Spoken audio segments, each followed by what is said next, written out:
जय नेपाल। यो सत्रमा सहभागी सबै आमन्त्रित पाहुनाहरू र उपस्थित सम्पूर्ण साथीहरूलाई हार्दिक जय नेपाल। म जननायक बीपी कोइरालाप्रति हार्दिक श्रद्धाञ्जली अर्पण गर्न चाहन्छु।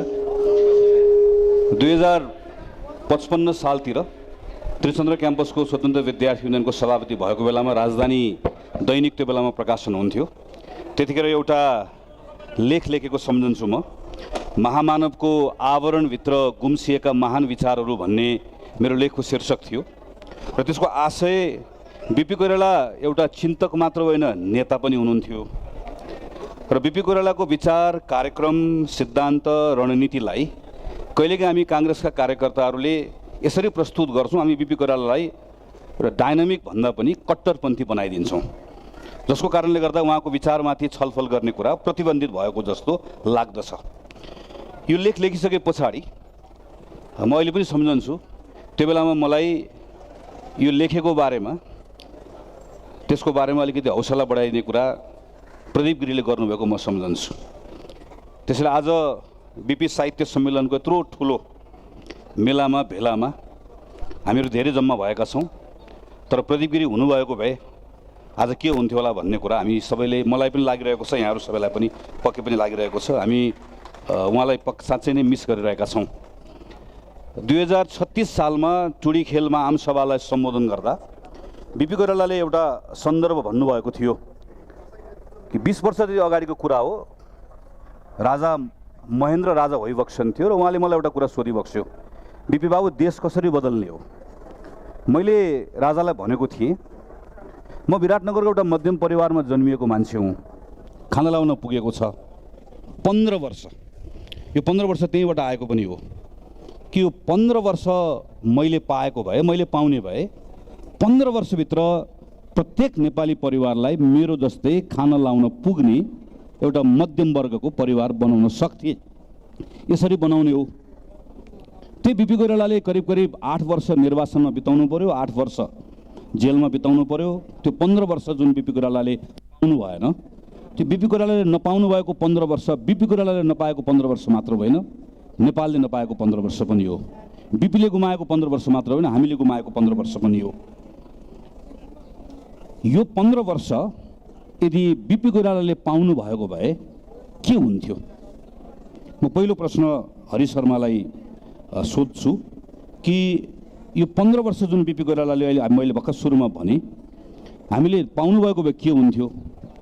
हामीले के कुरा गुमायौँ? नेपाली राजनीति, नेपाली समाजले के कुरा गुमायो जुन कुरा त्यो बीपीले आफूले खोज्नु भएको 15 वर्ष पाउनु भएको भए हामीले गुमाउँदैन थियौँ? सबैमा हार्दिक नमस्कार। श्रद्धेय बीपी कोइरालालाई स्मरण गर्दै म आफ्नो भनाइ, गगनजीले जुन प्रश्न राख्नुभयो त्यसबाट सुरु गर्छु। धेरै लामो भूमिका बाँध्ने छैन, किनभने यो प्यानल डिस्कसन भावनाले राइट टु द पोइन्ट जाउँ जस्तो लाग्छ मलाई। यो बीपीले नपाएको 15 वर्ष। एक सेकेन्ड होला, माइक त्यहाँ पछाडि सुनिएन भनिराख्नु भएको छ। सुनिएछ? हेलो, ठिक छ, ठिक छ ल, धन्यवाद। सिधै प्रश्नले उठाएको जिज्ञासामा अथवा छलफल गर्न खोजिएको विषयमा प्रवेश गर्दा मलाई के लाग्छ भने बीपीले नपाएको 15 वर्ष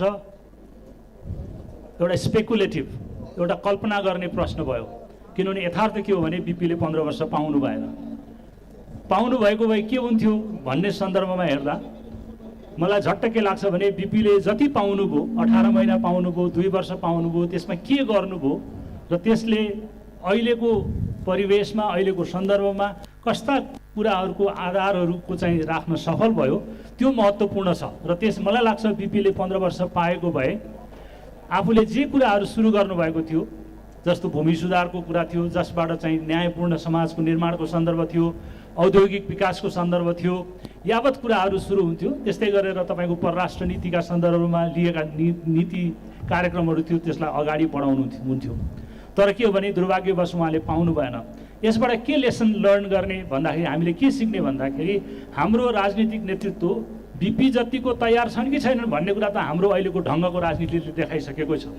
18 महिनामा त्यत्रो क्रान्तिको क्रान्तिपछि त्यत्रो राजनीतिक अनिश्चिततापछि संविधान सभा भन्दै पनि निर्वाचनमा होमिएर चाहिँ जब सत्तामा गइसकेपछि 18 महिनामा सटासट जुन किसिमको काम गर्न सक्नुभयो, त्यसले के देखाउँछ भने बिपी चिन्तन मात्रै होइन, बिपी आफ्नो कार्यक्रममा पनि प्रतिबद्ध हुनुहुन्थ्यो र उहाँ तुरुन्तै ती कार्यक्रमहरूलाई लागू गर्न सक्नुभयो। अघि प्रोफेसर आनन्द कुमारले भन्नुभएको थियो कि एउटा हुटहुटी पनि चाहिन्छ, एउटा कार्यक्रम पनि चाहिन्छ, पेसेन्स पनि चाहिन्छ।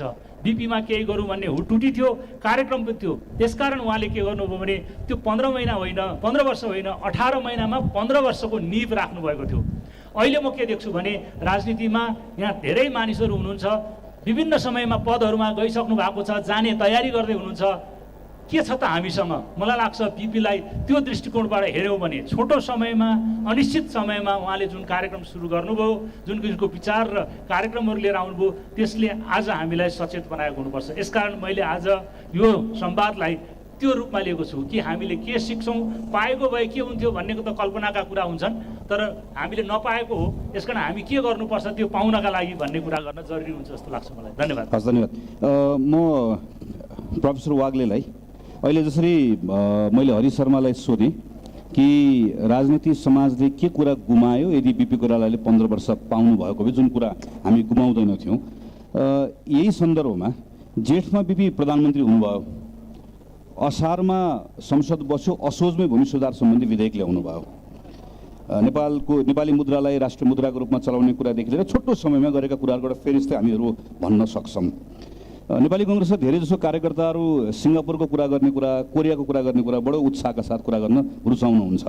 बिपीको त्यो बेलाको कन्टेम्पोरेरी त्यतिखेरको लिडर्सहरूसँगको हामीले हेऱ्यौँ भने 12-15 वर्ष 20 वर्ष सबैले पाएको देखिन्छ।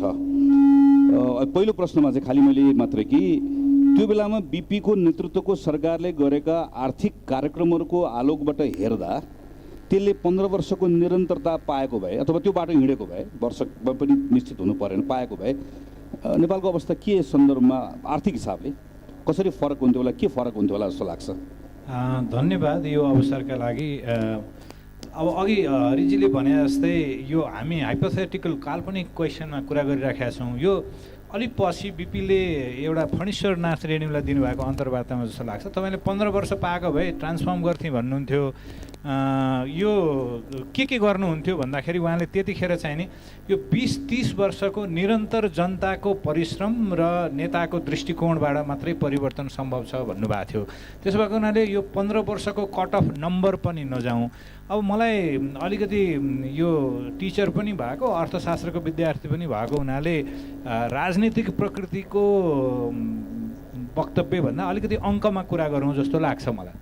त्यसको एउटा महत्त्वपूर्ण दिन चाहिँ नि 2017 साल आषाढ 13 गतेको पत्रकार सम्मेलन हो भन्ने म ठान्छु। त्यसमा चाहिँ उहाँले दोस्रो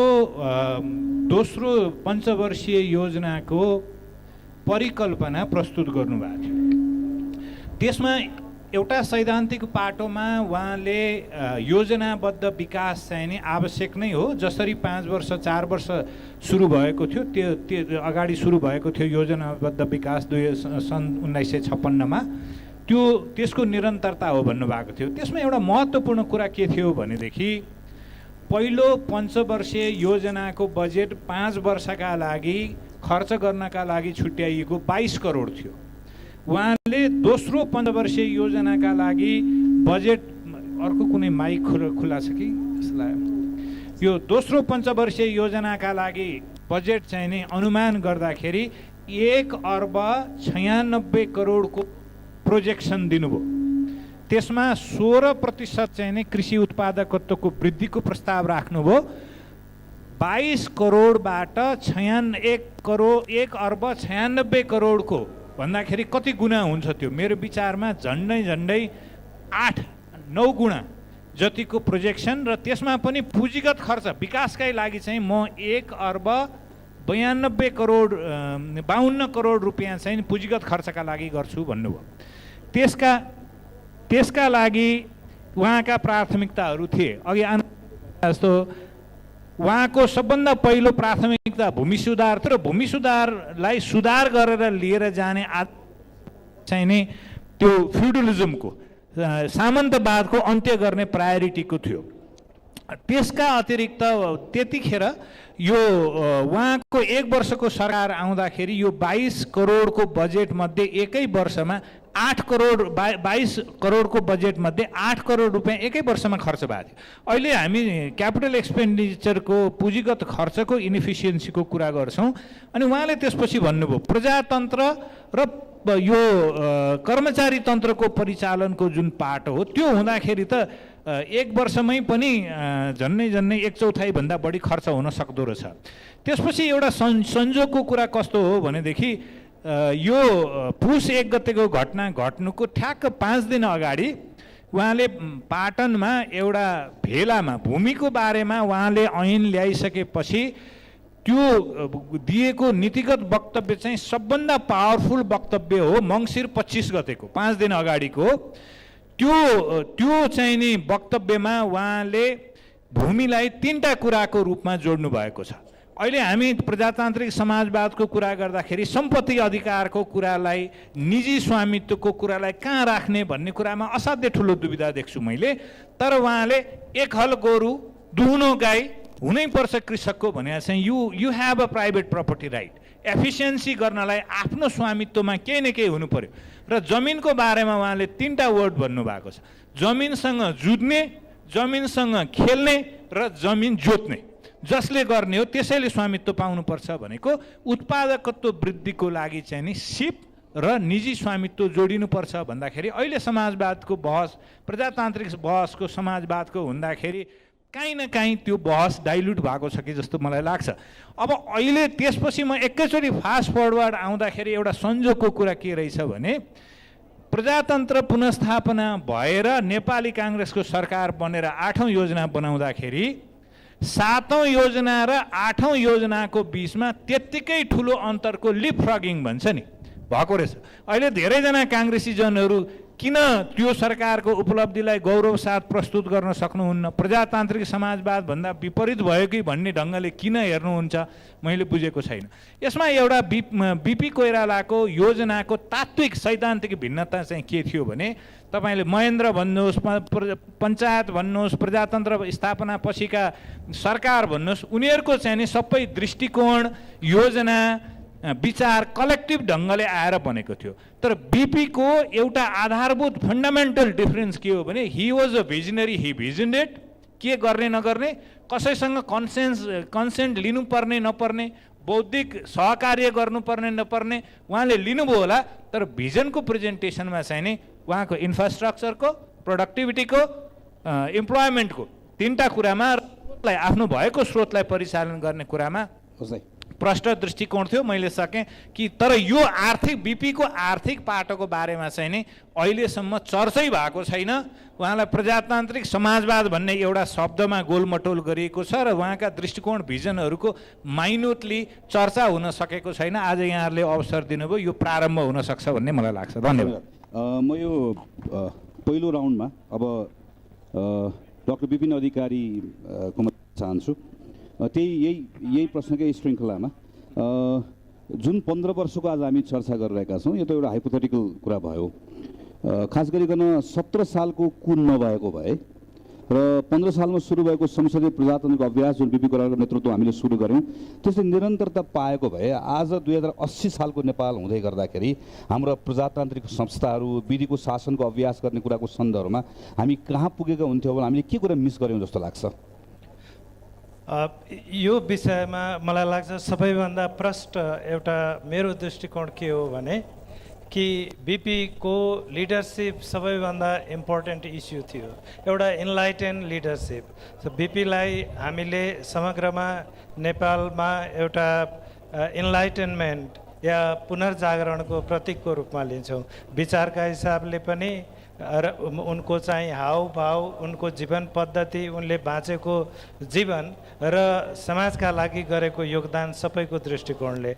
अनि यदि बिपीले निरन्तरता पाएको भए म चाहिँ उल्लेख गर्न चाहन्छु कि जब पद्मशमशेरको संविधान नै लागू गर्ने कुरामा पनि यदि राणाहरूको निष्ठा छ भने म त्यो संविधानलाई पनि स्वीकार गर्न तयार छु भन्ने बिपी कोइरालाको व्यक्तित्वबाट हामीले के बुझ्नु पर्यो भने कि उहाँले परिस्थितिहरूलाई कसरी अगाडि बढाउने भन्ने बारेमा नेतृत्वदायी एउटा भूमिका निर्वाह गर्न सक्नुहुन्थ्यो।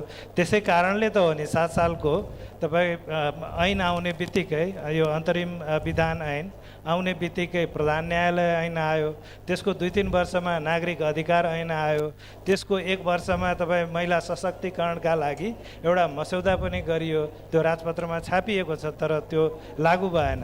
र त्यही कालमा भूमि सुधारका बारेमा प्रशस्त छलफल गरियो। मलाई लाग्दछ ल्यान्ड रिफर्मको इस्युलाई लिएर नेपालमा राजनीति गर्ने एउटा मान्छे मात्र बिपी कोइराला मात्र हो जोसँग ल्यान्ड रिफर्मका बारेमा साँच्चीकै एउटा प्रष्ट दृष्टिकोण पनि थियो र जुन कुरोमा थिएन उहाँले चाहिँ अमेरिकी जुन एउटा त्यस बेलाका धेरै ज्ञानी नाउँ चलेका ल्याडजेन्स्की भन्ने एकजना एग्रिकल्चर एक्सपर्टलाई पनि उहाँले ल्याउनु भएको थियो तर थाम्न सक्नु भएन।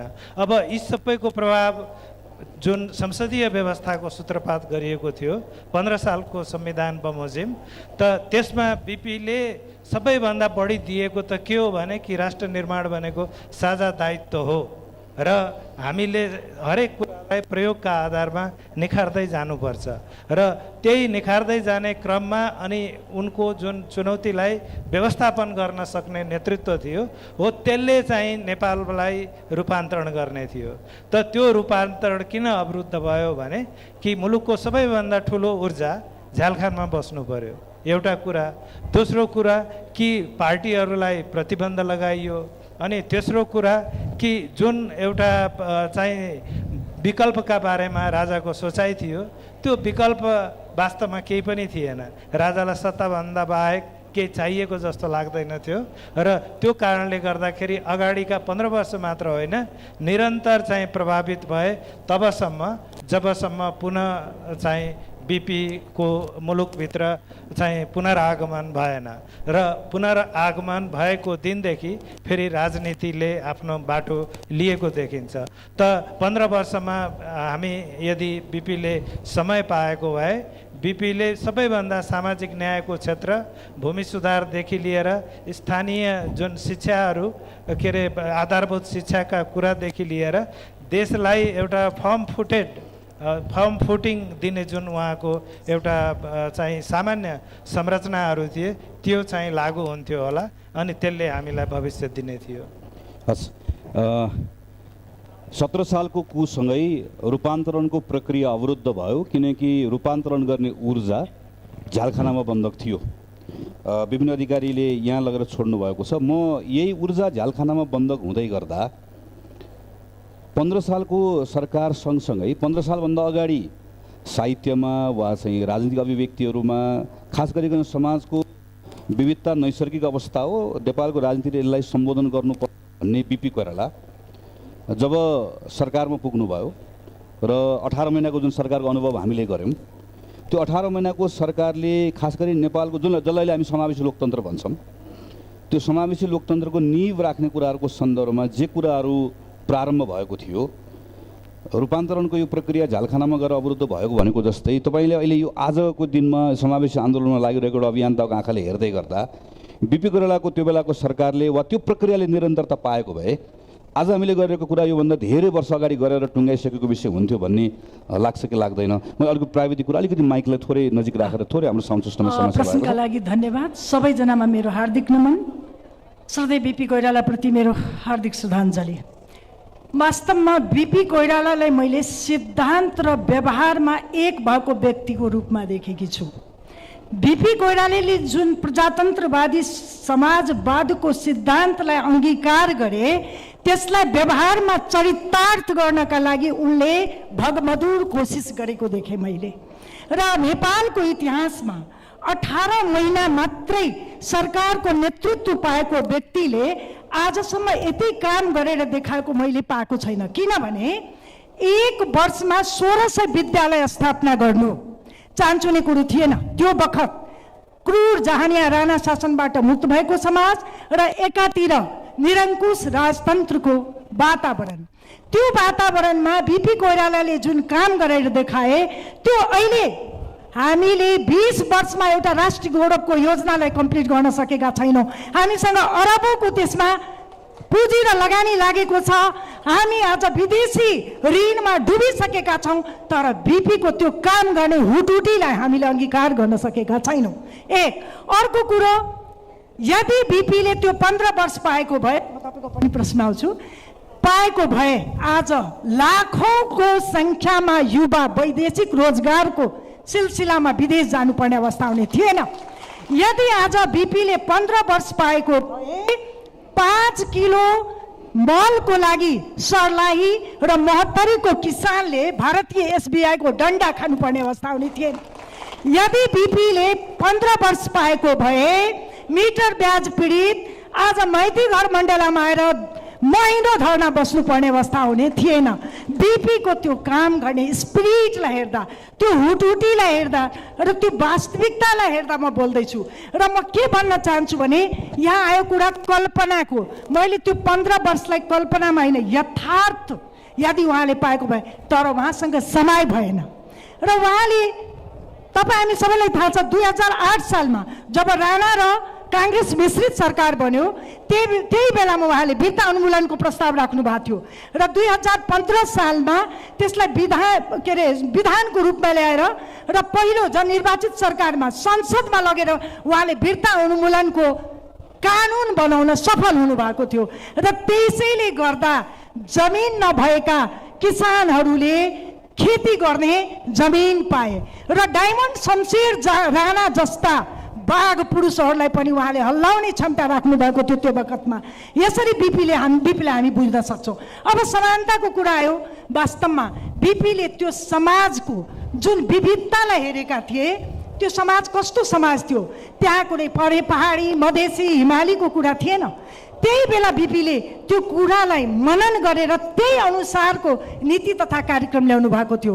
उहाँले भन्नुभएको थियो कि म 90% नेपालीको अनुहारमा हाँसो हेर्न चाहन्छु, म प्रत्येक नेपालीको घरमा एउटा दुहुनो गाई र भैँसी हेर्न चाहन्छु, म प्रत्येक नेपालीलाई यस्तो सामर्थ्य हेर्न चाहन्छु जसले आफ्नो छोराछोरीलाई पढाउन सकुन्, उसले आफ्नो स्वास्थ्यको उपचार गराउन सकुन्। बिपीको समानता यहाँ आउँछ। अर्को कुरो, बिपीले आफ्नो आन्दोलनको क्रममा तराई मधेस हिमाल सबैलाई साथ लिएर हिँड्नु भएको थियो। त्यसैले उनको जुन चेत थियो, उनको जुन भनाइ थियो या कार्य थियो, त्यसमा कहीँ पनि त्यो भन्छ विभेद देखिएन। र आजको सन्दर्भमा जोड्नु पर्दा वास्तवमा यदि बिपी भएको भए र उहाँको त्यो 15 वर्ष अभियान पुरा भएको भए अहिले नेपाल जुन एलडिसी लिस्ट डेभलपिङ कन्ट्रीबाट अस्तर उन्नतिको लागि अहिले 2080मा आएर हामी के गर्दैछौँ, पैरवी गर्दैछौँ। त्यो त मलाई लाग्छ आजभन्दा 40 वर्ष पहिला भइसकेको हुन्थ्यो। तर 2046 सालको लोकतान्त्रिक आन्दोलनपछि गठित नेपाली काङ्ग्रेसकै नेतृत्वमा गठित सरकारले जे जति गर्नु पर्थ्यो र बिपीको सिद्धान्तलाई यदि आज व्यवहारमा अङ्गीकार गरेको भए आज देशको अवस्था यस्तो हुने थिएन। मेरो भलाइ यति।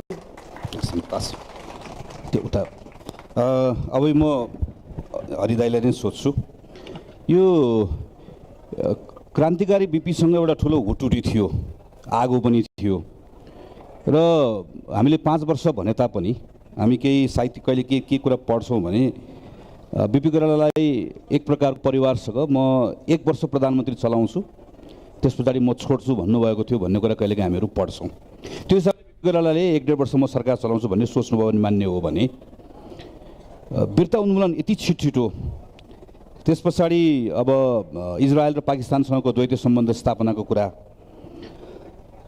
खास गरिकन छरछिमेकहरूसँगको जुन एउटा अलि त्यसलाई सहज बनाउँदै लिएर जानु पर्थ्यो वा देशभित्रको सम्बन्धहरूलाई पनि जसरी ह्यान्डल गर्नु पर्थ्यो, बिपीको त्यो क्रान्तिकारी छटपटाटको कारणले गर्दाखेरि अलिकति जङ्गबहादुरले जस्तो सोच्न सक्नु भएन, देव शमशेरले जस्तो सोच्नुभयो, जसको कारणले गर्दा अलिक फरक ढङ्गले गर्नुभएको भयो। स्थानीय चुनावहरू पहिला गराएर वा नेपाली सेना यहाँ लगायतका कुराहरूमा आफ्नो सरकारको प्रभाव बढाउँदै लगेको भए त्यसलाई टार्न सकिन्थ्यो भनेर एक थरी मानिसहरू विश्लेषण गर्छन्।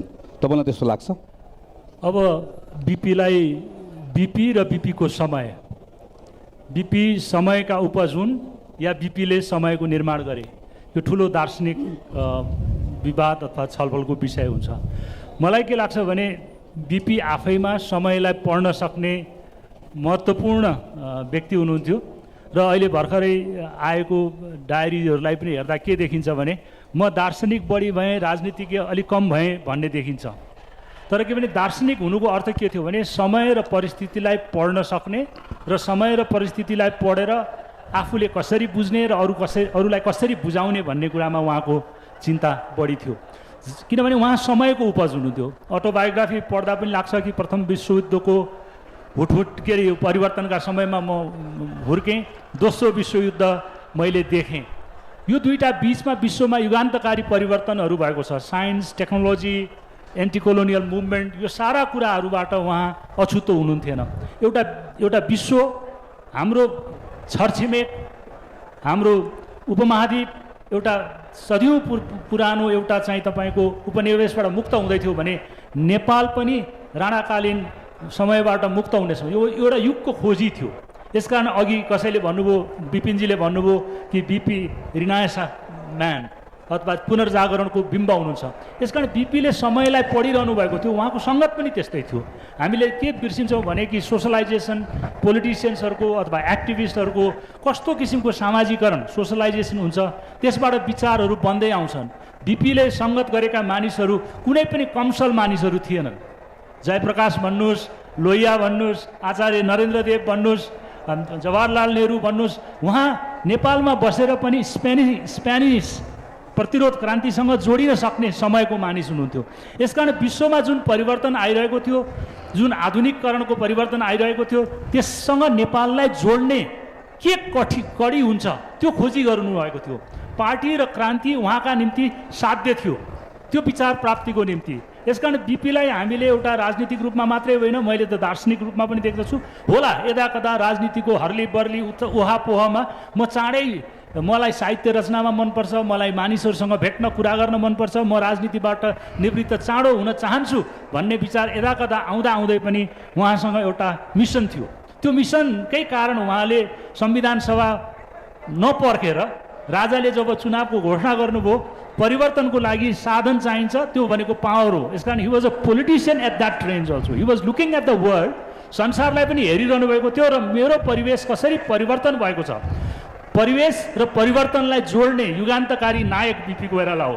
यसकारण 15 वर्ष अहिले हामीले सोचिरहेका छौँ, तर उहाँ हिँड्दै जाँदा, परिस्थितिलाई पढ्दै जाँदा केही कुरो चाँडै पनि गर्न सक्नुहुन्थ्यो। जस्तो इजरायलको फरेन पोलिसीको कुरा गर्नुभयो, त्यो बेलामा तपाईँको चाहिँ कोल्ड वारको टाइम थियो, उत्तर दक्षिण कतै पनि इजरायललाई सपोर्ट गरिरहेको सिस्टम थिएन। तर के हो भने उहाँ विश्व समाजवादी आन्दोलन र इजरायली नेतृत्वको पनि, यहुदी नेतृत्वहरूको पनि समाजवादी आन्दोलनसँग ठुलो सम्बन्ध भएको हुनाले एउटा ऐक्यबद्धताको निम्ति उहाँले गर्नुभयो। मलाई लाग्छ उहाँ पक्राउ पर्नुभन्दा पहिलो विदेश भ्रमण अगस्टमा 1960 को अगस्टमा इजरायलमा भएको थियो, जहाँ उहाँले प्रस्तुत गर्नुभएको छलफलमा एउटा छ science and the new nation. यो विश्वको प्रगतिका समयमा, इन्डस्ट्रियलाइजेसनको समयमा, साइन्सको समयमा कसरी नयाँ नेसन्सहरूले कोअप अप गर्न सक्छ। यसकारण विचार र परिवर्तनलाई, विचार सतै गतिशील हुन्छ र परिवर्तनलाई कसरी हेर्ने, यसकारण विचार र गतिशीलताको सन्दर्भमा हेर्दा कता कता हाम्रो लेखहरू पनि हामीले देख्छौँ, विचार पनि देख्छौँ कि बिपी चञ्चल हुनुहुन्थ्यो। चञ्चल यसलागि हुनुहुन्थ्यो कि उहाँलाई परिवर्तनको चाँडो चाहिएको थियो, किनभने उहाँ धेरै पछाडि पर्न चाहनुहुन्थेन। किन आफूसँगका समकक्षी भारतीयहरूको जुन स्थिति थियो, त्यो स्थितिमा आफू देखिन चाहनुहुन्थ्यो। विश्व समाजवादी आन्दोलनमा योगदान दिन सक्ने क्षमता थियो, उनीहरूलाई देखेर म पनि त्यस्तै हुन्छ। पोलिटिक्समा मिमिक्रीको पनि ठुलो रोल हुन्छ, रोल मोडल्सहरू चाहिन्छ। हामी अर्काको नक्कल गरेर पनि अगाडि बढ्न सक्छौँ, तर सही नक्कल गर्नुपर्छ। यसकारण बिपीको ढुकढुकीले त्यो आशा के हो भने परिवर्तन सम्भव छ, विचारमा दरिलो हुनुपर्छ। विचारविहीन परिवर्तन कुनै अर्थ राख्दैन। यसकारण विचारको बिपीको समयको महत्त्वपूर्ण योगदान हो हाम्रा निम्ति। त्यसैले आज हामी पछ्याइरहेका छौँ, हेरिरहेका छौँ, कोट्याइरहेका छौँ बिपीले के गर्नुहुन्थ्यो होला, कसरी गर्नुहुन्थ्यो होला, किनभने हामी बिपीलाई विचारको रूपमा हेर्छौँ, कुनै व्यक्तिको रूपमा हेर्दैनौँ। यसकारण भन्नुभयो आनन्द कुमारले कि बिपीवाद छैन भनेर, तर के हो भने हामीले हेर्ने हो भने यो प्रश्नले के खोज्छ भने कि उहाँ भएको भए के गर्नुहुन्थ्यो, यस्तो परिस्थितिमा कसरी हेर्नुहुन्छ भन्ने बित्तिकै हामीले उहाँको विचारको वरिपरि हाम्रो संसारको कल्पना गर्न खोजिरहेका छौँ। संसार बिपीले छोडेपछि छोड्दाखेरि नै तपाईँको शीत युद्ध थियो, विश्व चाहिँ तपाईँको चाहिँ आर्थिक परिवर्तन र विकासका नाउँमा ठुला ठुला परिवर्तनहरू भइरहेका थियो। त्यो गति चलिरहेको छ, तर त्यो गतिमा धेरै एभरेसन्स पनि आएको छ। त्यो एभरेसन्समा क्यापिटलिजम, कोलोनियलिजम पछिको जुन एभरेसन्सहरू आएको छ त्यसमा बिपीले के गर्नुहुन्थ्यो भन्ने कुरा चाहिँ यस्तो सङ्गोष्ठीहरू छलफलले हामीलाई बाटो देखाउँछ। बिपी यसकारण के गर्नुहुन्थ्यो होइन, बिपी एउटा पथ प्रदर्शक, मार्गदर्शकको अगाडि रूपमा हामी कहाँ उभिनु भएको छ। उहाँ कम्प्लिट मान्छे होइन, तर उहाँले उठाएको प्रश्नहरूलाई हामीले फेरि केलाउन खोज्यौँ भने हामी अगाडि बढ्न सक्छौँ भन्ने मलाई लाग्छ। धन्यवाद। म अब प्राध्यापक डाक्टर अच्युत वाग्लेलाई 2007 सालभन्दा अगाडिको बिपीको राइटिङ्सहरू हेऱ्यो भने उद्योग धन्दा पनि व्यक्तिको स्वामित्वमा हुनुहुन्न, स्टेटको हुनुपर्छ भनेर भन्नुहुन्छ। जमिनको बारेमा भनेको कुरा त हामीले चर्चा गरिसक्यौँ। प्रारम्भमा जयप्रकाश नारायणकै बारेमा लेख्नुभएको कतिपय कुराहरूमा वैकल्पिक मोडलको बारेमा उहाँले एक प्रकारले त्यसलाई गम्भीरतापूर्वक लिनुहुन्न, तर अन्त्यको बिपीले जेपीको मोडल, गान्धीको मोडल भने यसरी चर्चा गर्नुहुन्छ कि यसलाई लिएर नेपालमा एउटा वैकल्पिक मोडल बनाउनुपर्छ भनेर भन्नुहुन्छ।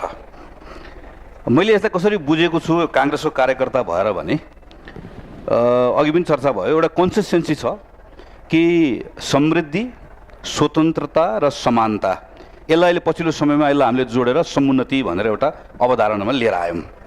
तर काङ्ग्रेसको ठुलो कार्यकर्ता पङ्क्ति अहिले पनि 1990 को परिवर्तन पछाडि वर्षको 12 अरब रुपियाँ जति राजस्व सङ्कलन गरेको बेलामा 2 अरब जति बजेट घाटा खाइरहेको बेलामा 36 सालमा सूर्यबहादुर थापाले गरेको बजेट त्यो बेलाको भाषणमा समेत, नीति कार्यक्रममा समेत पनि यो सरकार सार्वजनिक हाम्रो संस्थाहरू डुबे यसले यति धेरै घाटा लगायो भनेर भनेको संस्थाहरूको निजीकरण गरेको विषयलाई लिएर अहिले पनि हामी छलफल गऱ्यौँ भने काङ्ग्रेसको ठुलो कार्यकर्ता पङ्क्तिले गिल्ट बोकेर बसेको छ कि हामीले बिपीको बाटो छोड्यौँ, बिपीको बाटो छोड्यौँ, बिपीको बाटो छोड्यौँ भनेर।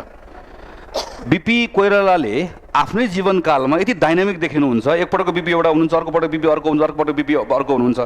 17 सालमा कुन नभएको भए यदि 30 सालमा बिपी प्रधानमन्त्री हुनुभएको बिपीले लिने औजारहरू फरक हुन्थ्यो होला।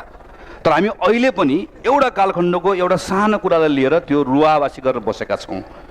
तपाईँले यसलाई कसरी लिनुभएको छ? हाम्रो जुन बहस तपाईँ धेरै ठाउँमा वक्तै भएर जानुहुन्छ, तपाईँले हाम्रा प्रश्नहरूको सामना गरेर राख्नु भएको छ। यो सेन्स अफ गिल्ट जुन छ हाम्रो, यसलाई तपाईँ कसरी बुझ्नुहुन्छ वा कसरी लिनुपर्छ भन्ने ठान्नुहुन्छ?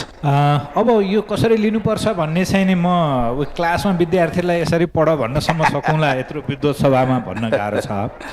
तर दुईवटा कुरा म प्रश्नसँग के भन्न सक्छु भने बिपीले समाजवादको परिभाषा लाई एकदम 3टा कुरामा लचिलो छोड्नु भएको छ, एकदम खुला ढङ्गले लचिलो छोड्नु भएको छैन। म उहाँको अन्तर्वार्ताबाट एउटा लाइन पढेर सुनाउँछु। समाजवादी व्यवस्था विकसित स्थितिमा वा दरिद्रतामा स्थापित गर्न नसकिने हुँदा समाजवादको स्थापनाका लागि आर्थिक विकास परमावश्यक छ। समाजवादको सिर्जनाका लागि उत्पादनका साधनको पूर्ण विकास, औद्योगिक उन्नति आवश्यक हुन्छ। केवल आर्थिक विकासलाई मात्र समाजवाद भन्न सकिँदैन, व्यक्ति नै समाजवादको जीवित तत्त्व हो। अहिले हामीले के भन्यौँ भनेदेखि इन्डिभिजुअल फ्रिडमको जुन कोर अफ द इन्डिभिजुअल फ्रिडमको कुरा छ त्यो कुरालाई नभनेर यतातिर ल्यायौँ। अब म यसमा धेरै रुम्ब लिन चाहिँ चाहदिनँ। उहाँले एउटा जेरुसलम पोस्टलाई आफू सत्तामा हुँदै दिनुभएको अन्तर्वार्तामा म चाहिँ नि समाजवादको एजेन्डालाई थाँती राखेर पुँजी र उत्पादकको विकासमा पहिले जान चाहन्छु भन्नुभएको छ। भनेको पहिले तपाईँसँग समाजवादले दिने न्यायलाई आवश्यक पर्ने जुन उत्पादकत्व र स्रोत हो त्यो स्रोतको कुरालाई चाहिँ नि पहिले हेरेर अनि समाजवादको बहस गर्नु पर्थ्यो। अहिले तपाईँले भनेको कुरामा चाहिँ के हो भने बिपीले समाजवादलाई कसरी बुझ्नु भएको थियो भनेर हामीले पर्याप्त बहस गरेनौँ। त्यसो गर्दाखेरि निजी सम्पत्तिको, निजी स्वामित्वको, निजी बजारको, पुँजीको कुरा नै समाजवाद विरोधी कुरा हो कि भन्ने जस्तो काहीँ न काहीँ देखियो।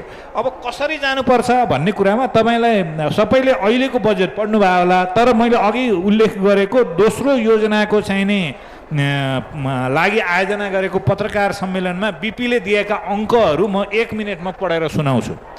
उहाँले के भन्नुभएको छ भने दोस्रो योजनाको समाप्तिपछि हुने चाहिँ नि कृषि उत्पादनमा 16% वृद्धि हुनेछ र अरू क्षेत्र उद्योग बिजुली बाटो आदिको उत्पादन तथा निर्माण 130%ले वृद्धि हुन्छ। यो म 2016 सालको कुरा गर्दैछु है, 17 साल असार 13 गतेको कुरा गर्दैछु। योजना कालमा 19 लाख जनसङ्ख्याको वृद्धि हुने अनुमान छ र यो योजनाबाट 5 लाख मानिसलाई गैर कृषि क्षेत्रमा काम मिल्नेछ। अहिले भने हामीले त्यही हो, श्रम बजारमा 5 लाख आउँछन्, रोजगार भएन, विदेश गयो भने त्यही अङ्क हो। 5 लाखलाई त्यहाँबाट रोजगारी गेनफुल इम्प्लोइमेन्ट दिन सकिएको भए हुन्थ्यो। 6% व्यक्ति मात्र त्यतिखेर कृषिमा रहेछन्, तिनीहरूलाई 15% अर्को वर्षमा लैजाने उहाँको योजना छ। अब त्यसपछि अर्को पनि भिजन के थियो भने यो भारतको भन्दा अलिकति धेरै उनीहरूले 20% र चीनले 25% राष्ट्रिय आम्दानी वृद्धि हुने गरेमा हामी 30% बनाउँछौँ। कसरी बनाउँछौँ उहाँले भन्नुभएको छ, त्यो डिटेल्समा म अहिले गइनँ। अब त्यसपछि अर्को एउटा कुरा छ, के हो भने योजनाप्रति सचेत रहने, हामी योजना बनाउने र बजेट प्रस्तुत गर्ने, तर त्यो प्रति सचेत नभई खर्च गर्ने भएको हुनाले उपलब्धि हासिल गर्न सकेका छैनौँ भन्दाखेरि आर्थिक कुरामा त उहाँले फुल प्रुफ दिनुभएको छ। अहिले गर्नुपर्ने केही पनि छैन। नेपाली काङ्ग्रेसले, देशले, संविधानले भनेको समाजवाद दिन सकियो कि सकिएन भन्ने कुरा चाहिँ नि उहाँले व्यक्ति समान भयो कि भएन। अघि आनन्द कुमारजीले भने जस्तो म व्यक्ति र तपाईँ व्यक्ति, म चाहिँ नि यो पुँजीवादी, उपभोक्तावादी, चरम उपभोक्तावादी भएको व्यक्ति र समाजको अर्को तबकामा बहिष्करणमा परेको व्यक्तिका रूपमा समान भयो कि भएन। नागरिकता प्रमाणपत्र एउटै बोकेर समान नागरिक हक उपभोग गर्न पाए कि पाएन भन्ने कुराको यो योजनामा छ। अब अहिले मैले देख्ने कुरा त्यही हो। त्यसपछि अर्को एउटा इम्पोर्टेन्ट कुरा कसरी जानुपर्छ, अहिले हामी संहिताको यत्रो कुरा गऱ्यौँ। उहाँले एकजना अनिरुद्ध गुप्ता भन्ने मान्छेलाई इन्टरभ्यू दिनुभएको छ।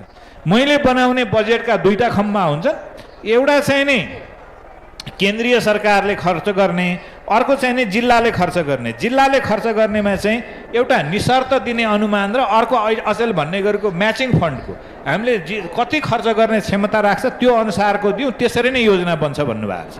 त्यसो भएको हुनाले यो अहिलेको हिसाबले पनि मलाई लाग्छ समाजवादको परिभाषा चाहिँ नि एक्सटेन्सन अफ पब्लिक वेलफेयर, जनहितको विस्तार हो भन्ने एउटा मात्रै परिभाषा राखेर त्यसका मिन्सहरू, उपायहरू, औजारहरू हामीले के प्रयोग गर्न सक्यौँ कि सकेनौँ, गर्नुपर्छ भन्ने कुरालाई धेरै बहसमा नल्याउँदाखेरि हामी लक्ष्यतर्फ हुनुपर्छ जस्तो लाग्छ। हस्, म अब एक्चुअली मञ्चला झालाई, त्यसपछि म डाक्टर अधिकारीबाट म एकैछिन फ्लोर ओपन गर्छु।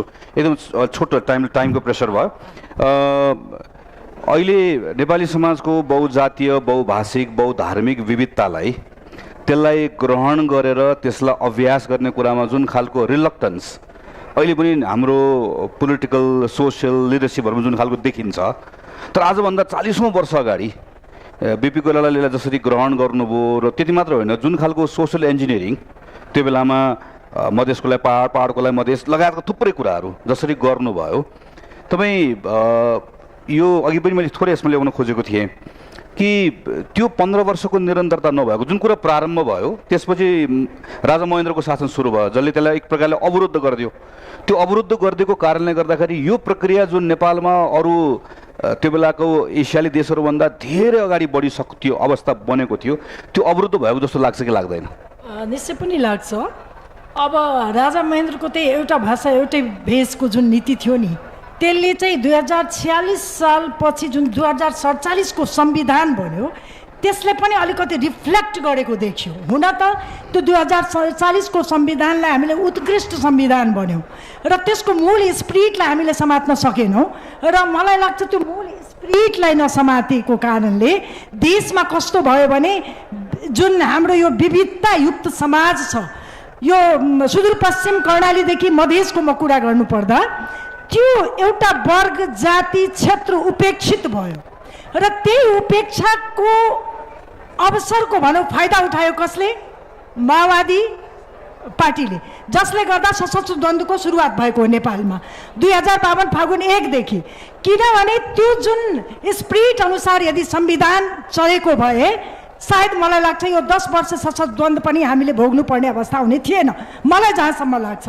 र यसले गर्दा के भयो भने हाम्रो अर्थतन्त्र 20 वर्ष पछाडि धकेलिसक्यो र त्यसपछि राजदरबार हत्याकाण्ड लगायतका अनेक चुनौतीहरूको सामना गर्नु पर्यो हामीलाई लोकतन्त्रको स्थापनापछि पनि।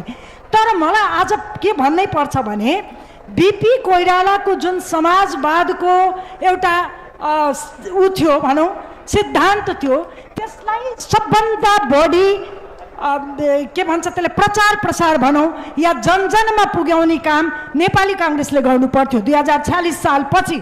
तर त्यो गर्नमा चुकेकै हो। त्यसले गर्दा नै समाजमा अहिले पनि कस्तो भएको छ भने एक प्रकारले धार्मिक असहिष्णु वातावरण देखिएको छ। हामी सबैलाई थाहा छ हिजो मात्रै हो मलङ्गवामा होइन घटना घटेको छ र त्यहाँ कर्फ्युसम्मको अवस्था आएको छ। यो देशमा कहिले त्यस्तो हुन्थ्यो, अहिले किन भइरहेछ, हामीलाई यसमा पनि विश्लेषण गर्नु आवश्यक देखिन्छ। वास्तवमा बिपीको जुन समाजवाद प्रजातन्त्रवादी समाजवादको सिद्धान्त थियो त्यो अनुसार पछि 2046 पछि जुन परिवर्तन भयो नेपाली जनतामा एउटा के थियो चाहना आकाङ्क्षा के थियो भने पक्कै पनि नेपाली काङ्ग्रेस नेतृत्वको सरकारले त्यो कामलाई जनस्तरमा पुगाउनेछ। तर त्यो हुन सकेन। र एउटा कुरा तपाईँले जुन भन्नुभयो पहाडको मधेसमा क्यान्डिडेट उ गर्ने र मधेसको चाहिँ पहाडमा, त्यो अहिले पनि व्यवहारमा देखिएको छैन। पहाडको क्यान्डिडेटलाई मधेसमा जिताएको छ, मधेसको छाती चौडा छ, तर पहाडको त्यो हुन सकेको छैन। र त्यो किन हुन सकेको छैन यसमा पनि नेपाली काङ्ग्रेसले आज सोच्नुपर्ने आवश्यकता छ। र म के भन्न चाहन्छु भने एक लाइनमा बिपीले जुन त्यो समाजवादी प्रजातन्त्रवादी समाजवादको ऊ दिनुभएको छ सिद्धान्त, त्यो जडवादी सिद्धान्त होइन। उहाँले भन्नुभएको छ त्यसमा समय सापेक्ष परिवर्तनको आवश्यकता छ। तर उहाँले एउटा कुरा इङ्गित गरिसक्नु भएको छ कि आर्थिक समानता र राजनीतिक स्वतन्त्रतामा हस्तक्षेप हुनु हुँदैन। त्यो चाहिँ कहाँ के भइरहेछ त्यसमा ध्यान दिनुपर्ने आवश्यक। विपिन सरलाई। विपिन सर यो मलाई अब फ्लोरमा एउटा मात्रै क्वेसन लिन टाइम भयो मसँग, तर फ्लोरलाई के सोध्न मन लाग्यो होला भने मेरो अनुमान यदि म फ्लोरमा भएको भए यहाँ बस्ने सबैजनाले बिपी कोइरालासँग 15 वर्ष भएको भए यस्तो हुन्थ्यो भन्ने हामी बहस गरेको बेलामा सोध्न त के मन लाग्छ, तिमीहरूले त पाएको छौ नि 15 वर्ष, तिमीहरूले चाहिँ किन गरेनौ भनेर सोध्न मन लागेको हुनसक्छ। अब यो मै आफै उत्तर दिन पनि नमिल्ने, त्यही भएर यदि यो प्रश्न मैले फ्लोरलाई प्रत्युत्तर गरेर कसरी किन त्यस्तो भयो होला, यो एउटा मतलब लिडरसिपको क्वालिटीसँग हो कि अघि हरि सरले समयको कुरा गर्नुभयो, कसरी हेर्नुहुन्छ यसलाई? म धेरै स्पष्ट छु। यसको सबैभन्दा एकदमै क्लियर अलिकति अगाडि मुख क्लियर आन्सर के हो भने कि बिपीले संविधानको कुरा गर्दा या प्रजातन्त्रको कुरा गर्दा निष्ठाको कुरा सँगसँगै गरेको भेट्टाउँछ। जस्तै मलाई कागजको खोस्टामा के लेखिएको छ भन्ने होइन, मलाई राजाको निष्ठा छ कि छैन यो पद्धतिमा भन्ने कुरा चाहिँ मेरो लागि महत्त्वपूर्ण हो। त्यो भनाइ बिपीले पद्म शमशेरलाई पनि भनेको हो, मोहन शमशेरलाई पनि भनेको हो, पछि राजा महेन्द्रलाई पनि भनेको, राजा वीरेन्द्रलाई पनि भनेको र काम गर्नलाई अलिकति स्पेस खोजेको। यस्तो स्पेस जहाँ जनताको प्रतिनिधित्व गर्ने मान्छेले चाहिँ जनताका कुराहरू प्रयोग गर्न सक्दछ, त्यसलाई मञ्चमा ल्याउन सक्दछ। अब अहिले हामीसँग के छ भने संविधान त एकदमै राम्रो छ, कम्तीमा पनि अब हामीले अहिले मोडर्न स्ट्यान्डर्डबाट भन्यौँ भने कि नेपालको संविधान नराम्रो छ भनेर भन्नुपर्ने आधार छैन। तर राम्रो संविधानले के उत्पादन गरेको छ भन्ने कुरा चाहिँ महत्त्वपूर्ण हो। हामी त्यहाँनिर के देख्छौँ भने निष्ठाको कमी देखिन्छ। त्यही निष्ठाको कमी भएको हुनाले अनि हामी त्यो परिवर्तन देखिरहेको छैनौँ जुन बिपीले एउटा रूपान्तरित समाजमा एक्सपेक्ट गर्नुभएको थियो र एकदम बेसिक कुरा थियो। हाम्रो मूल मुद्दामा परिवर्तन कहाँ भएको छ र? बिपीले उबेला भनेको पनि त्यही नै हो। म एउटा प्रसङ्ग भन्छु कि यो अघि पनि मैले भने ल्याटजेन्स्की भन्ने एकजना अमेरिकी चाहिँ त्यो ताइवान, कोरिया, जापानमा चाहिँ ल्यान्ड रिफर्ममा एउटा चिफ टेक्निकल एडभाइजर भएर काम गरेको मान्छे लाई पत्राचार गर्नुभएको थियो एज अ प्राइम मिनिस्टर कि तपाईँ केही समय हाम्रा लागि पनि दिनुहोस् भनेर।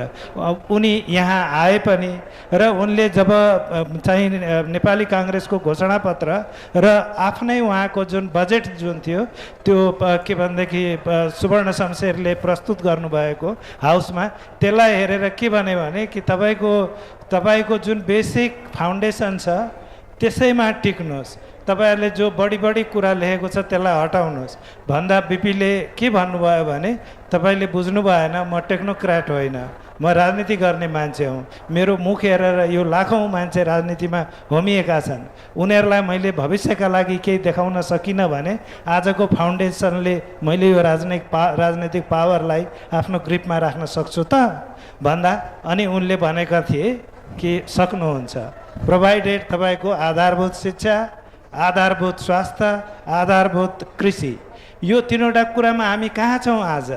यति नबुझ्ने समाज कसरी भयो हाम्रो? किनभने हामी संविधान होइन, संविधानमा लेखिएका जुन मूल्य मान्यताहरू छन् त्यसप्रति होइन, त्यो निष्ठा छँदै छैन। के छ भने हामी संविधानलाई एउटा प्राविधिक दस्तावेजका रूपमा लिइरहेको छौँ र पावरका लागि कसरी पावरमा पुग्ने र पुगेपछि कसरी टिक्ने, त्यसका लागि हेर्नु हामी हुँदाहुँदै कस्तो स्थिति आयो भने सभामुखले भोट हाल्नुहुन्छ कि हुँदैन भनेर पनि यो देशमा डिस्कसन भयो। हामी जस्ता तथाकथितहरूले रेडियोमा टिभीमा इन्टरभ्यू दियौँ, ए बाबा हुँदैन, यो त सभामुख हुनै पर्दैन, तपाईँ 4 जनालाई प्रतिनिधित्व गर्नुहुन्छ भने त्यो प्रतिनिधित्व गर्ने मान्छेले त्यो 4 जनाको भोइसलाई टेबल गराउँछन्, डिस्कसन गराउँछन्, भोटिङ गराउँछन्। यो त शाश्वत नियम हो, संविधानमा लेख्नुपर्छ र, तर हाम्रो भएन। त हामी कहाँ प्रजातन्त्रले डेलिभर गर्न नसकेको बेसिक इस्युहरूमा चाहिँ हाम्रो जुन एउटा तटस्थता देखिएको छ नि, हो त्यसले गर्दा हो हामी यदि ठुला कुरा गर्छौँ कि मसिना कुरा, आम मान्छेका कुराहरू कहिले पनि अगाडि बढ्न सक्दैनन्। हो त्यति कारण हो कि हामीसँग राम्रो संविधानले राम्रो एल्ड दिन सकेको छैन। यसो हरिदाले के थप्न खोज्नुभएको? म खालि मेरो क्वेसन अलिक थप्छु मात्रै। अघि नै पनि प्राध्यापक आनन्द कुमारले भन्नुभयो यो तयारी र धीरजको कुरा। सपना चाहिन्छ, आगो पनि चाहिन्छ होइन, फायर इन बेली पनि चाहियो र एकछिनलाई त्यो मात्र पनि भएन, तयारी पनि चाहियो, ब्लुप्रिन्ट चाहियो, गएर के गर्ने भन्ने कुराको सन्दर्भमा यो यसलाई पनि जोडेर केही कुरा राख्दिनु। यो अघि चर्चा उठ्दाखेरि सुरुमा त छलफलको सुरुवातमा राख्दाखेरि नै त्यो कुरा मैले भनेको थिएँ। तपाईँले दर्शकहरूबाट यो प्रश्न महामन्त्री गगन थापाले सभा सञ्चालन गरिरहँदा के हो त, यसको के अर्थ राख्छ भन्ने जुन प्रश्न गर्नुभयो, म एउटा प्र्याक्टिकल एक्सपिरियन्सको आधारमा सानो छोटो कुरा राख्न चाहन्छु। मैले धेरै वर्ष जीपी कोइरालासँग नजिकमा बसेर काम गरेँ, 3-3वटा इलेक्सन उहाँसँग सहयोगी भएर पछि हिँडेँ। इलेक्सन यहाँ थुप्रै साथीहरूले चुनाव पनि लडिसक्नु भएको छ, झन्डा बोकेर हिँड्नु भएको छ। इलेक्सन एउटा यस्तो चिज हो, तपाईँको यस्तो हर्ली बर्ली जसले जता तान्यो बिहाको दुला जस्तो, जसले जे भन्यो गर्नै पर्ने, यता दगुर्नु पर्ने हुन्छ। जब चुनाव हारिन्छ त एउटा स्थितिमा पुगिन्छ, जब जितिन्छ त सत्ताको एउटा ठाउँमा पुगिन्छ। तपाईँ जब चिसो कोठामा, एयर कन्डिसन भएको कोठामा एउटा सिस्टमभित्र पस्नुहुन्छ तपाईँलाई सुकुन हुन्छ। तपाईँले त्यो हर्ली बर्लीको कारणले अबको मेराका दिन यिनै हुन् भन्ने सोचिसकेपछि एक किसिमको तपाईँको के भन्छ आनन्दको एउटा स्थायित्वको फिलिङ हुन्छ। त्यहाँ पुग्दाखेरि के हुँदो रहेछ भने कि मान्छेले बिर्सिदो रहेछ कि मैले के भनेको थिएँ। यसकारण politician is a 24 hours, social activist is a 24 hour activist. उसको इमेजिनेसन मैले मौका पाएँ भने के गर्ने भन्दाखेरि अफिसमा खुट्टा टेकेको दिन मलाई सुस्ताउन दिनुहोस् भन्ने होइन, तयारी चाहिँदो रहेछ। मलाई के थाहा छ भने 46 सालको जनआन्दोलनपछि पहिलो निर्वाचित सरकार बन्यो, विभिन्न परिवेशबाट गिरिजाप्रसाद प्रधानमन्त्री बन्नुभयो। बजेटको टाइम थियो, बजेट बनाउनु पर्ने थियो, दायाँ बायाँ म सुस्ताउँछु भन्ने समय थिएन। महेश आचार्यजी र रामशरण महत आए, एडभाइजरको रूपमा काम गरे, तुरुन्तै तपाईँको बजेट प्रिपेयर गर्नु पऱ्यो, भटाभट प्रोग्रामिङ सुरु गर्नु पऱ्यो। लग्जरी अफ टाइम थिएन। लग्जरी अफ टाइम चाहिँ के भने मलाई सत्तामा पुग्नु मात्रै हो भन्यो भने लग्जरी अफ टाइम र लेजर हुन्छ, होइन भने the day you step into the office you need to work. यसकारण के हो भने कि पूर्व तयारी हुने कुरामा गाइडलाइन्सहरू, कति प्रिन्सिपल छ, कति तयारी छ, त्यसको निम्ति चाहिँ हामीले तयारी हुनुपर्छ। मैले के देखेको छु भने we are good at raising the revolution movement गर्न छौँ, तर गभर्नेन्समा हामी कमजोर छौँ। बिपीले त्यो हामीलाई देखाएको बाटो के हो भने गभर्नेन्सको लागि थिङ्किङ चाहिन्छ, गभर्नेन्सको निम्ति प्लानिङ चाहिन्छ, गभर्नेन्सको निम्ति के चाहिन्छ प्रिपरेसन चाहिन्छ, त्यसको लागि एउटा शान्त मन पनि चाहिन्छ। त्यही भएर 18 महिनामा उहाँले त्यो गर्न सक्नुभयो। आज हामीसँग 20औं वर्ष भइसक्दा पनि हामीसँग तयारी छैन, हामीसँग त्यो हुटहुटी छैन। यसकारण के हो भने जस्तो मैले यता कता सुन्छु, अब गगन मञ्चमा भएको उनीहरूले भने होइन, तर प्रोजेक्ट गभर्नेन्स भन्ने कुरा सायद त्यस्तै सोचाइ हो कि हो भने पब्लिकलाई भन्नु पर्यो म तयारीमा छु, भोलि म सत्तामा जाने हो, म संसदीय दलको नेता हुने हो भने मसँग यो कार्यक्रम छ, 15 दिनभित्रमा म क्याबिनेटमा पुगेको दिन अथवा पार्लियामेन्टमा पुगेको दिन यो गर्न सक्छु भन्ने कुरा निष्ठा विश्वास तपाईँले जनतालाई दिलाउनु भयो भने पोलिटिक्स सार्थक हुन्छ। सामाजिक परिवर्तनका लागि राजनीति हो, तपाईँहरूलाई सत्तामा पुर्याउनको निम्ति राजनीति होइन भन्ने कुरामा हामीले जब विश्वास दिलाउँछौँ तब अगाडि बढ्न सकिन्छ। बिपीबाट सिक्ने भनेको के हो भने जुन दिन सिंहदरबारमा खुट्टा हाल्नुहुन्छ दोस्रो दिनको क्याबिनेटले तपाईँ के गर्न सक्नुहुन्छ त्यो तयारी गर्नुहोस्। किनभने राजनीति जोगी बन्न गएको होइन, राजनीति जनताको सेवाको निम्ति हो भने, राजनीति भनेको कुरा पुरा गर्नको निम्ति हो भने अहिले राजनीतिमा के छ भने भनेको कुरा पुरा नगर्ने, गफ दिने, जवाफदेहिताको कमी। अर्को कुरा के हो भने अहिलेको राजनीतिक नेतृत्व बहिरो छ, सुन्दैन। हामी के चाहन्छौँ भने राजनीति सुन्न पर्यो, संवाद हुन पर्यो। मुलुकमा यत्रो यत्रो घटना हुन्छ, भ्रष्टाचार हुन्छ, के हुन्छ, जुन राजनीतिक नेतृत्व सुन्दैन, संवाद गर्न तयार छैन, त्यसबाट के आश गर्ने। मैले के देख्छु भने आज बिपीलाई सम्झिने क्रममा के हो भने जवाफदेहिताको खोजी पनि हो हाम्रो। यसकारण एउटा नागरिकको हैसियतले म के चाहन्छु भने मलाई सुन्ने नेतृत्व चाहिएको छ, मलाई कुरा गर्ने नेतृत्व होइन। धन्यवाद। मलाई क्षमा गर्नु होला, यहाँ तल मैले प्रश्न लिनै पाइनँ, 4 जना मञ्चमा हुनुभएको हुनाले गर्दा मैले होमनाथ दाईलाई केही कुराहरू भन्ने अनुरोध गर्ने मेरो इच्छा थियो। अहिले अर्को सत्रमा मिलाउँछु दाईको केही कुराहरू सुन्ने भन्ने छ। मैले अब यसलाई टुङ्ग्याउनु पर्ने, बिट मार्नु पर्ने छ। अझ दाई केही कुराहरू अहिलेको प्रश्नको श्रृङ्खला के थप्नुपर्ने? म एउटा मात्रै कुरा थप्छु। विवेक मन्थन र अनुसन्धान, विवेक मन्थन र अनुसन्धान पर्खाल बाहिर भयो, राजनीति सत्ता सञ्चालन चाहिँ पर्खालभित्र भयो। त्यो पर्खाल भत्काउन सकिएन, छेड्न पनि सकिएन, संवाद गर्न पनि सकिएन र लोकतन्त्र फेलरको कारण के देख्नुहुन्छ भनेर चाहिँ नि बिपीलाई सोधेको ठाउँमा उहाँले 2टा कुरा भन्नुभएको छ। एउटा चाहिँ पहिलो आर्थिक समृद्धि, दोस्रो राजनीतिक स्थायित्व। अब राजनीतिक स्थायित्व चाहिँ पर्खालभित्र खोजिरहने भइयो। त्यो राजनीतिक स्थायित्वको परिभाषा म सत्तामा बस्दा मात्रै हुने भयो। आर्थिक समृद्धिका लागि उपाय नभएको होइन, स्रोत नभएको होइन, तर त्यो त्यहाँनेरिको त्यो पर्खाल, त्यो विवेकसँगको मन्थनसँगको अनुसन्धानले दिएको पर्खाल छेड्न सकिएन। अब यहाँहरूको युवा पुस्ताको काङ्ग्रेसले यो सुरु गर्नुभएको छ, यो त्यो कहीँनेरि छेड्ने नभए पनि इँटाको त्यो कोट्याउने, लेउ लागेको कोट्याउनेसम्म होला, यसलाई निरन्तरता दिनुहोस्, कहीँनेरि त्यो पर्खालभित्रपट्टि सुन्योस्।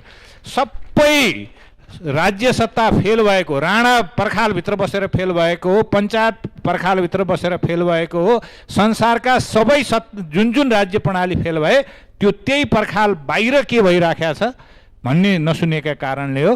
त्यो सुन्ने वातावरण हुनु पर्यो।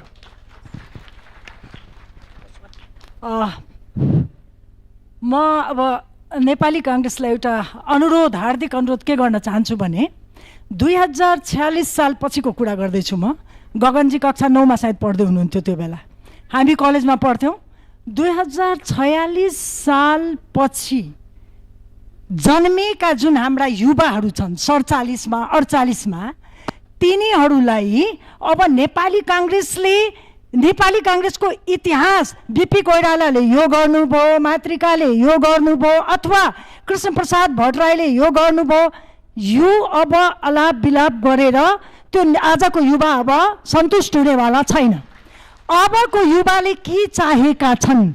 उनलाई परिवर्तन चाहिएको छ। आज देशमा परिवर्तन चाहियो, उनलाई के चाहियो? आर्थिक परिवर्तन चाहिन्छ। मेरो छोरा अब नेपालमा बस्न चाहँदैन। किन चाहँदैन? उसलाई चाहिँ यहाँ जुन विकास र समृद्धिको मोडल ऊ विदेशमा हेर्छ, यहाँ हेर्न पाइरहेछ। किन पाइरहेछ? हुन्थ्यो, किन गर्न सकेनौँ हामीले? अब त्यसमा सोच्नुपर्ने आवश्यकता देख्छु म। र नेपाली काङ्ग्रेस वास्तवमा अहिले पनि म के भन्न चाहन्छु, यद्यपि देशमा धेरै वैकल्पिक शक्तिहरू आइरहेका छन्, धेरै नयाँ नयाँ ऊर्जावान भाषणहरू आइरहेछ, तैपनि अहिले पनि आस्था र विश्वासको केन्द्रबिन्दु नेपाली काङ्ग्रेस हो र नेपाली काङ्ग्रेसले यी कुरालाई अझ बुझ्नुपर्ने आवश्यकता छ। व्यवस्था धेरै फेरिसक्नुभयो, अब अवस्था फेर्नुहोस्। अवस्था कहाँ फेर्नुहोस् भने पार्टीभित्रको अवस्था, देशभित्रको अवस्था फेर्नुहोस्। व्यवस्था फेर्नुपर्ने अब आवश्यकता छैन। धन्यवाद। यो खास कुरा, हाम्रो कुरा त सबै आइसकेको छ। मुख्य कुरो के हो भने अब हरेक दिन नयाँ नयाँ कुरा गर्ने, नयाँ नयाँमा हिँड्ने त्यस्तो होइन। हामीले जे गरिसकेको छ अब त्यसलाई कार्यान्वयन गर्ने हो र कार्यान्वयन गर्ने कुरा भनेको अलिकति लगन चाहिन्छ, निष्ठा चाहिन्छ, स्थिरता पनि चाहिन्छ र यो कानुनको शासन चाहिन्छ। अनि अहिले त कानुनको शासन भन्ने हामी कहाँ धेरै क्वेश्चनेबल भयो। म उदाहरण दिन्छु। मैले एउटा सिम्पल डेमोक्रेटको कुरा गरेको कि यो 7 वटा प्रदेशमा 4 वटा प्रदेशमा नेपाली काङ्ग्रेसको प्रष्ट सरकार बन्न सक्दछ, कोलिसन गभर्मेन्ट, र 5 वर्ष स्थिरता दिन सक्दछ। हाम्रो सरकारले त्यतापट्टि सङ्घीय सरकारले आशीर्वाद दिन सक्दैन। 3 वटा सरकार तपाईँको एमालेको सरकार हुन सक्दछ, एमाले सरकार बनाओस् भन्न सक्दैन। हामी समग्रमा कसरी हेरिरहेको छौँ भने कि जसरी भए पनि सत्तामा बस्नुपर्छ। अनि सत्तामा बस्दा सबैभन्दा ठुलो कुरो के हो भने कि जुन कन्स्टिट्युएन्सीका लागि नेपाली काङ्ग्रेसको स्थापना भयो र जेका लागि यसले क्रान्ति गर्यो अनि यत्रो लामो सङ्घर्ष गर्यो, त्यो पाउने चाहिँ कसरी हो। अनि पाउनलाई जब आफूले एउटा नेतृत्वदायी भूमिका खेल्नुपर्छ अनि त्यसबेला हामी खेल्न सक्ने परिस्थिति नभएको अनुभव गरिरहेको। जहिले पनि के लाग्दछ भने धेरै सामान्य कुराहरू जो हामीले कहिले चिताउँदैनथ्यौँ। मलाई लाग्दछ यो 47 सालको संविधानलाई धेरै मान्छेले अहिले हाम्रो म्याडमले पनि भन्नुभयो, अब त्यसमा कमी कमजोरी थिए अनि कमी कमजोरी थियो भने हटाउन सकिन्थ्यो नि त। त्यो चाहिँ किन हटाइएन, किन त्यस्तोतर्फ गइएन। त्यसबेला पनि पार्टीहरू थिए, योद्धाहरू थिए, कमिटेड मान्छेहरू थिए। के थियो भने आफ्ना लागि स्पेस खोज्दा खोज्दै कहीँ डेमोक्रेसी नै धरापमा पर्छ कि। अनि हाम्रो देशमा डेमोक्रेसी भएन भने निश्चित रूपमा नेसनलिजम पनि हुँदैन। अहिले हाम्रो कुरा भइरहेको छ कि हामी कसरी देशलाई एउटा जोगाउने। बिपी भनेको मैले त एउटा आदर्श मात्रै टाउकामा जहिले पनि राखेको हुन्छु कि हामीले मुलुक जोगाउने स्ट्राटेजी र डेमोक्रेसीको स्ट्राटेजीहरू फरक भयो भने हामी टिक्दैनौँ। धन्यवाद। यो सत्रलाई अब म यहीँ टुङ्ग्याउँछु। यसमा प्रश्नोत्तर लिन पाइनँ, माफी चाहन्छु, समयको थोरै दबाब रह्यो। विश्वप्रकाश शर्माले साहित्य सम्मेलनको सत्रहरू हामी बसेर छलफल गर्दै गर्दा बिपी कोइरालाले नपाउनु भएको 15 वर्ष भन्ने यसमा छलफल गरौँ भनेर भन्नुभएको थियो। बिपी कोइरालाले 15 वर्ष पाउनु भएन भनेर रुवावासी गर्ने हाम्रो चाहना होइन, किनकि रुवावासी गर्ने कुरामा बिपी आफै विश्वास गर्नुहुन्न थियो। बिपीले मात्रै गर्न सक्नुहुन्थ्यो, अरू कसैले गर्न सक्दैनन् भन्ने पनि होइन, किनकि बिपी कोइराला आफै यो कुरामा विश्वास गर्नुहुन्न थियो। उहाँ यो मूर्ति पूजा गर्ने यो खालको उसमा विश्वासै गर्नुहुन्न थियो। खालि बिपी कोइरालाले नै हामीलाई भन्नुभयो, खास गरी विद्यार्थीहरूलाई भन्नुभएको कि आलोचनात्मक चेत चाहिन्छ। त्यो आलोचनात्मक चेतबाट प्रत्येक कुरालाई हेर्ने प्रयास गर। हामीले पनि आज त्यही चेतबाट हेर्ने प्रयास गरेको कि त्यो 15 वर्ष नगुमाएको भए के हुन्थ्यो, वा त्यो 15 वर्ष नगुमाएको भए के हुन्थ्यो भन्ने छलफल गरेर त्यसबाट आजको दिनमा हामीले अहिले नगुमाउनु पर्ने कुराहरू के हुन् भनेर यसलाई निहाल्ने, बुझ्ने एउटा प्रयास हामीले गऱ्यौँ। 4 जना प्राज्ञहरू, बौद्धिक व्यक्तित्वहरू हाम्रो पार्टी, हाम्रो निम्तोलाई स्वीकार गरेर यहाँ आइदिनु भयो, समय दिइदिनु भयो। यसको लागि हार्दिक आभार प्रकट गर्न चाहन्छु र यो सत्रलाई म यहीँ टुङ्ग्याउँछु। धन्यवाद, नमस्कार, जय नेपाल।